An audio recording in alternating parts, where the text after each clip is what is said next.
اقبال کہندا جس ویلے قوماں غیراں دیاں غلام ہو جان انہاں دے جوان بھی بڈھے نظر آندے پھر انہاں دے شیراں دے دند ڈھہ پاندے ہاں یکے اندر قیام وہیں در سجود کاروبار چو صلاتے بے امام. اقبال کہندا اس قوم دی نماز ہو رہی ہوندی لیکن ایک سجدے وچ ہوندا دوسرے قیام وچ ہوندا تے امام تو بغیر جماعت ہو رہی ہوندی.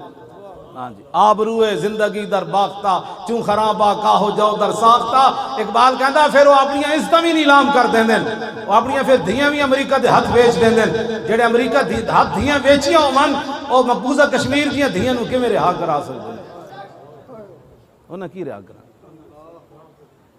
سان. اقبال کہندا انہاں اپنی عزتاں بیچ دیں دیں تے چون خرابہ کاہو جو در ساختہ وہ کھوتے دی طرح پھر گھا کھا کے گزارے کر دیں.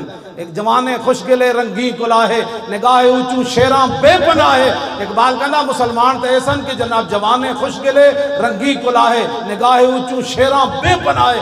اقبال کہندا مسلمان جوان تے انسان کہ نور الدین زنگی تے صلاح الدین ایوبی جدوں کرک دے قلعے ہوتے صلاح الدین ایوبی واپس جان لگے نا مصر وچ بغاوت ہو گئی جفا پا کے دوویں جوان جدوں ملے نا صلاح الدین تے نور الدین صلیبی فوجی یہ منظر ویکھ کے مر گئے سن کہ مسلماناں جہو جے جڑے ہوندے.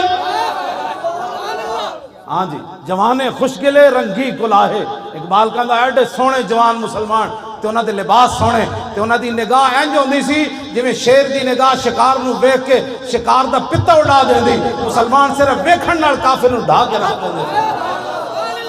جوانے خوشگلے رنگی کلاہے نگاہ اونچوں شیراں بے پناہ بمکتب علم میں شیرا بیا میسر ناشد برگ کاہے. اقبال کہندا پھر سکول چلا گیا اوتھے بھیڑاں دی تعلیم پڑھ کے آ گیا اور نہیں ہم تو امن والے ہوتے ہیں ہم تو کچھ ہی کو کچھ نہیں کہتے. میں آقا رسول اللہ خود کما اخرجک ربک من بیتک بالحق یہ بدر کے بارے میں رب نے فرمایا میرے حبیب آپ کو آپ کے رب نے گھر سے حق کے ساتھ نکالا. دسو حضور گھروں تلوار لے کے چلے کہ نہ چلے.